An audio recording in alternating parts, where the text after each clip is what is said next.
मातृभारती पे आप सुन रहे हैं सादत हसन मंटो की बदनाम कहानियां। कहानी का शीर्षक है बर्फ का पानी।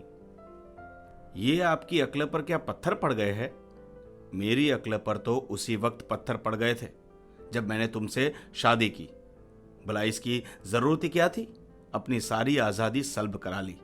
जी हाँ, आज़ादी तो आपकी यकीनन सल्ब हुई, इसलिए कि अगर आप अब खुले बंदो अय्याशी नहीं कर सकते।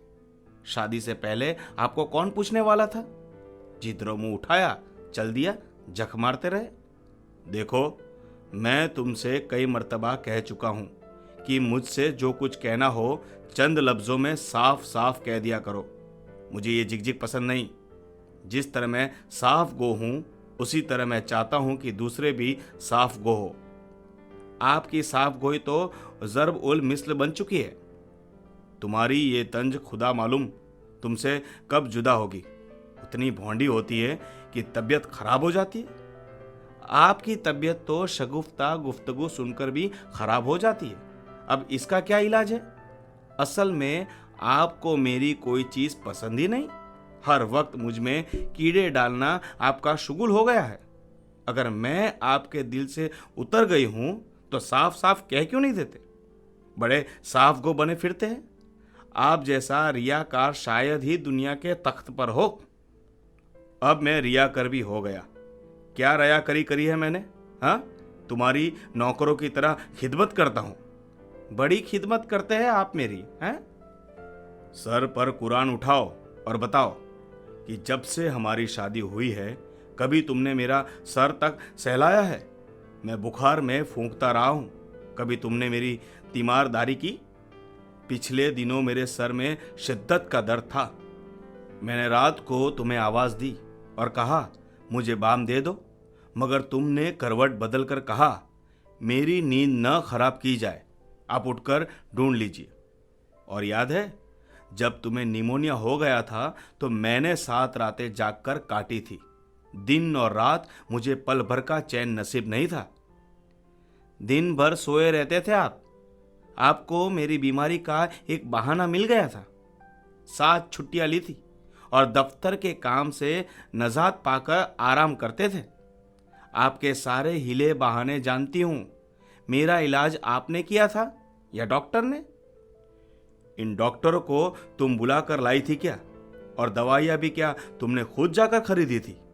और जो रुपया खर्च हुआ क्या फरिश्तों ने ऊपर से फेंक दिया था?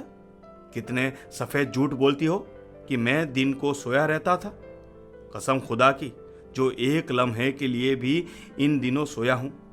तुम बीमार हो जाओ तो घर की ईंटें भी जागती रहती है। तुम उस वक्त किसको सोने देती हो? आ ऊ पुकार का तांता बंधा रहता है, जैसे किसी पर बहुत बड़ा जुल्म ढाया जा रहा है। जनाब, बीमारियां जुल्म नहीं होती तो क्या होती है? जो मैंने बर्दाश्त किया है वो आप कभी न कर सकते और न कभी कर सकते हैं। मैंने कितनी बीमारियां खंदा पेशानी से सही है। आपको तो खैर उस वक्त कुछ याद ही नहीं था, इसलिए कि आप मेरे दुश्मन बन बैठे हैं। दिन को मैं तुम्हारा दुश्मन बन जाता हूं और रात को तो तुमने हमेशा बेहतरीन दोस्त समझा है। शर्म नहीं आती आपको ऐसी बातें करते? रात और दिन में फर्क नहीं है क्या? अल्लाह ही बेहतर जानता है। कहकर आपने मेरा गला घोट दिया कि मैं आपसे कुछ और न कह सकूं। लो भाई, अब मैं इत्मीनान से यहां बैठ जाता हूं। आराम से जाए जन्नुम में।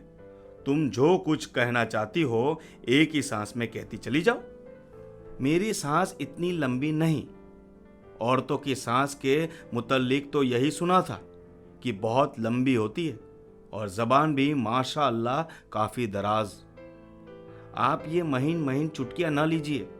मैंने अगर कुछ कह दिया ना तो आपके तन बदन में आग लग जाएगी। इस तन बदन में कई बार आग लग चुकी है। चलो एक फायर करो और किस्सा तमाम करो। किस्सा तो आप मेरा तमाम करके रहेंगे। किस लिए? मुझे तुमसे क्या बुग़्ज़ है? अल्लाह के वास्ते बैर तो नहीं मुझसे। मोहब्बत और इताअत को आप बैर समझते हैं, इसलिए तो मैंने कहा था कि आपकी अक्ल पर पत्थर पड़ गए हैं, और मेरी अक्ल पर पत्थर पड़े या कोई हिमालय का पहाड़, लेकिन तुम्हारी मोहब्बत और इताअत मेरी समझ में नहीं आई। इताअत को फिलहाल छोड़ो, लेकिन मैं ये पूछता हूं कि अब तक तुम मोहब्बत भरी गुफ्तगू कर रही थी क्या? तो मैंने आपको कौन सी गाली दी है? गाली देने में तुमने कोई कसर उठा नहीं रखी।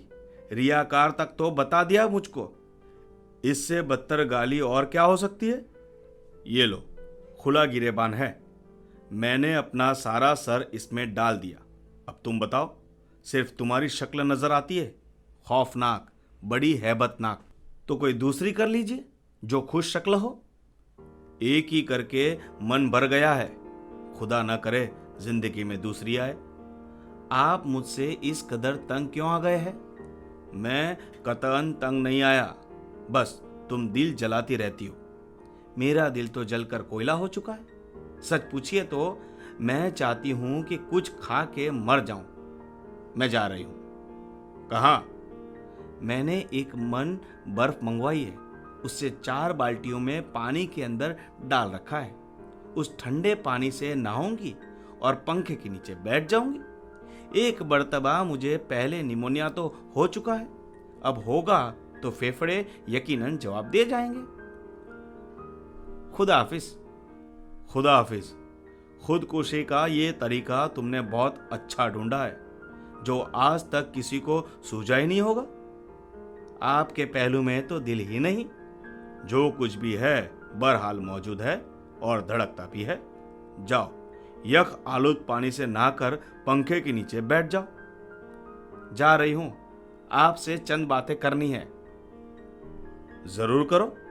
मेरे बच्चे का आप जरूर ख्याल रखिएगा। क्या वो मेरे बच्चे नहीं है, लेकिन शायद मेरी वजह से अच्छा सुलूक न करो। नहीं नहीं, तुम कोई फिक्र न करो, मैं उन्हें बोर्डिंग में दाखिल कराने ले जाता हूं। खुदा हाफिज। खुदा हाफिज। खुदा तुम्हारा हाफिज हो। मुझे तो फिलहाल खुदकुशी नहीं करनी, लेकिन सुनो, निमोनिया हो तो डॉक्टर को बुला लाऊं? हरगिज नहीं, मैं मरना चाहती हूं। तो मैं नहीं बुलाऊंगा, लेकिन निमोनिया के मरीज फौरन नहीं मरते, 5-6 रोज तो लगाते हैं। आप इस अरसा तक इंतजार कीजिएगा। बहुत बेहतर। मेरी कही सुनी माफ कर दीजिएगा। वो तो मैंने उसी रोज कर दी थी जब तुमसे निकाह हुआ था। मैं आपसे सिर्फ इतना कहना चाहती हूं कि आपकी अक्ल पर जो पत्थर पड़ गए हैं उन्हें दूर कर दीजिएगा। मैं वादा करता हूं, अगर तुम कहो तो कसम उठाने के लिए तैयार हो। अच्छा, तो मैं चला। बच्चे बाहर खेल रहे हैं, उन्हें हॉस्टल ले जाता हूं। वापस 2-3 घंटे में आ जाऊंगा। अगर इस दौरान तुम मर गई तो बहुत अच्छा तजहीज और तकफीन का सामान कर दूंगा। मुझे अभी कल की तनख्वाह मिली है। जाइए, मैं भी चली। अलविदा। अलविदा। कभी कभी मुझ नाबकार को याद कर लीजिएगा। जरूर जरूर। तुम नाबकार क्यों कहती हो खुद को? मैं किस काम की हूं? खैर छोड़ो, बहस इस पर अलग शुरू हो जाएगी और तुम्हारी खरीदी हुई एक मन बर्फ पिघलकर गर्म पानी में तब्दील हो जाएगी। ये तो आपने दुरुस्त कहा। अच्छा, मैं चली। मैं आ गया हूं। बच्चों को बोर्डिंग हाउस में दाखिला करा के तुम गुसल खाने में अभी तक क्या कर रही हो? कुछ नहीं, सोच रही थी कि। क्या सोच रही थी? मैंने वो खत दोबारा पढ़ा। कौन सा खत? जो आपकी मेज की दराज में पड़ा था, किसी लड़की की तरफ से था। अब मैंने जो गौर से देखा तो मालूम हुआ कि आपके नाम नहीं, बल्कि उस अखबार के एडिटर के नाम है जहां आप काम करते हैं। मुझे अफसोस है, मैंने आप पर शक किया। तुम हमेशा शक क्या करती हो? अब तो मेरी अक्ल के पत्थर हट गए। वो लड़की नहीं, कोई मर्द है। इसीलिए मैं तफ्तीश की गर्ज से उसे अपने साथ ले आया था। खैर छोड़ो, ठंडा पानी तो पिलाओ, 1 मन बर्फ तुमने मंगवाई थी, उसका सब पानी मैंने गुसल खाने में डाल दिया। बड़ा ठंडा हो गया है। आप भी यहाँ आइए,